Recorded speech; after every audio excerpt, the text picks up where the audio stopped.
Friday coming up, it is what we're calling the art of the pivot.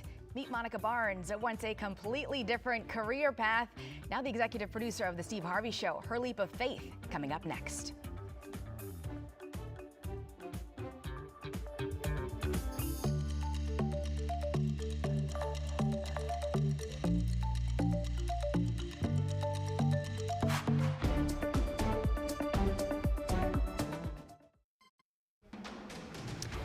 New this hour, we are shining a spotlight on what we are calling the art of the pivot. Stories of people who've made bold career changes and found success in unexpected places. From mental health to media, today's guest is living proof that it is never too late to start fresh. Our Wisdom Martin joining us now in studio with her story. Wisdom, I'm excited to hear this. Yes, Marcella, this is great because she left a successful career behind to follow a new passion, and now she's thriving in ways that she never even anticipated. Monica Barnes is in studio. She is the executive producer of the Steve Harvey Morning Show, heard daily on WHUR 96.3. Hey, Monica, wave at the people. Say hi to them. Hello, DC. Good morning. So listen, let's talk about this whole journey that you took, because it was very unconventional to get to where you are today. Absolutely. You went to the University of Southern Miss undergrad. What did you major in? Psychology. Why did you decide to major in psychology? Because my mother was a social worker for 29 years, licensed social worker in the state of Mississippi, and I always wanted to help people. I knew I had a big personality. I didn't know how to channel that, so I said, I can talk to people, I can help people, so I majored in psychology. And then you got a job inside doing that, doing exactly what you went to school for. At the Jackson Mental Health Center, and I worked there, and then I got bored, and I said, let's go get a master's degree in this. More education. Let's go make more money, yeah, basically, so. Right, and then you went again, you got another job, and you made more money. So, then your career after, how long were you doing that? I did it for 12 years. 12 years. Made an unexpected turn. Tell me about the moment that your career turned. I made the pivot when I moved to Atlanta from Dallas, and I got laid off. And I told my parents I was going to just decide what I wanted to be when I grew up, and they said, well, you're grown and you have bills. So for a year, I just worked temp jobs until I found out what I wanted to do, and I ran into Steve Harvey and his business associate, Rashawn McDonald.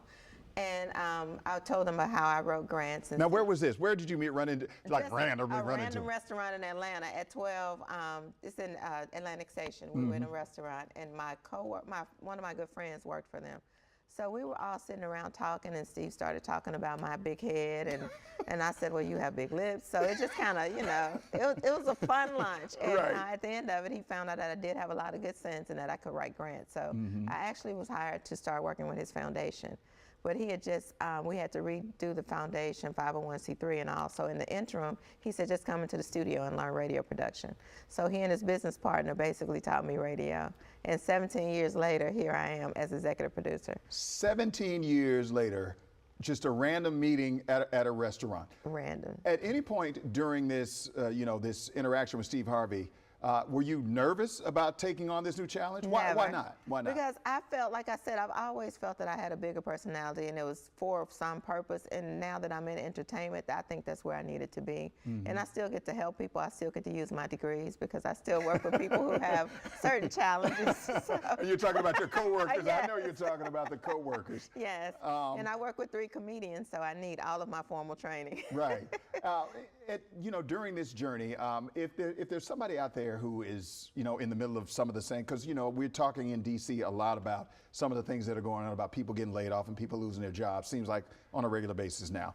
So what would you say to them as they go through this journey, of uncertainty? Because you went through it already. I went through a period of uncertainty. I believed in myself, and I always showed up for the job I wanted, not the job I was in. Now, what do you explain that? What does that mean? For instance, in entertainment, it's radio. I showed up when I was working for the foundation. I wore my little suits and my little Jessica Simpson brown toe heels, and they would say, well, this is entertainment. Why are you so dressed? And I'm like, I'm dressing for the job I want, not the job I'm in.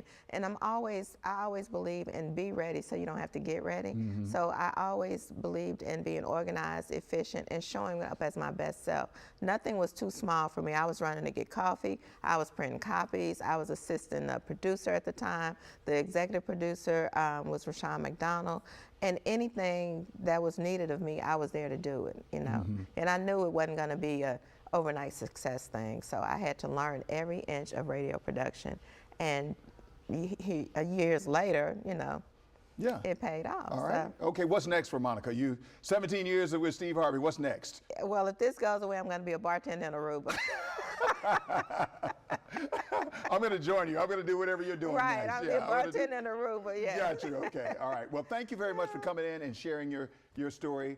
I appreciate your time. Thank you, As Winston. always. You know, it's Thank hard you. to get you in here I working know. those I'm in wild hours. D.C., so. Yeah, you're good. Thank you very much. I appreciate you. All right. Thank you. Talking about the art of the pivot. So let's get over to Miri Marshall right now so she can talk weather. WUSA 9 Weather Impact is sponsored by